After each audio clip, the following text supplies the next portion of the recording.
আজকে আমরা নাওজোর থেকে কাশিমপুর যাচ্ছি।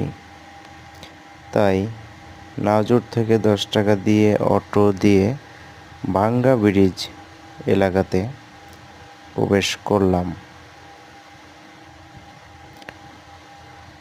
এখন এই ভাঙ্গা ব্রিজ এলাকা থেকে নৌকা করে কাশিমপুর ঘাটে যাব। চলুন আগানো যাক।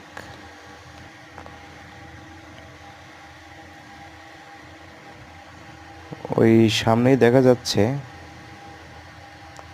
নৌকাগুলো রাখা আছে।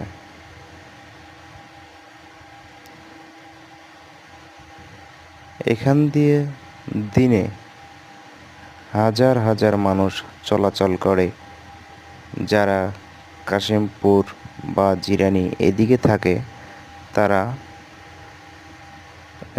গাজীপুর চৌরাস্তা বা জয়দেবপুর যাবে, ওরা এই শর্টকাট রাস্তাটা বেছে নেয়। ওই যে সামনে দেখা যাচ্ছে ভাঙ্গা ব্রিজ, এর জন্যই এই জায়গাটার নাম হয়েছে ভাঙ্গা ব্রিজ। এটার ইতিহাস আমি বলতে পারবো না, কারণ এটার ইতিহাস জানি না। এখানে এই একটা ব্রিজের কিছু অংশ দাঁড়িয়ে আছে।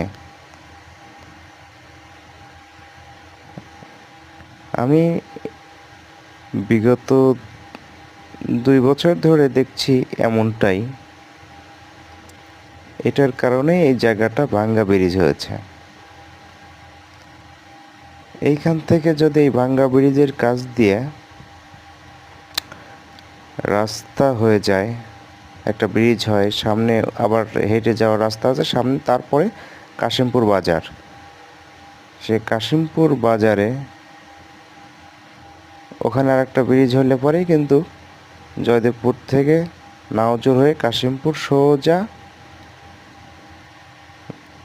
কাশিমপুর বাজারে আসা যাবে অল্প টাইমের মধ্যে।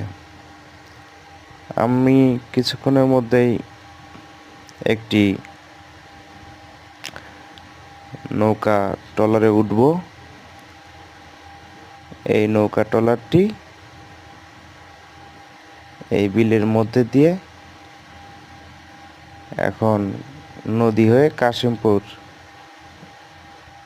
ঘাটে গিয়ে থামবে।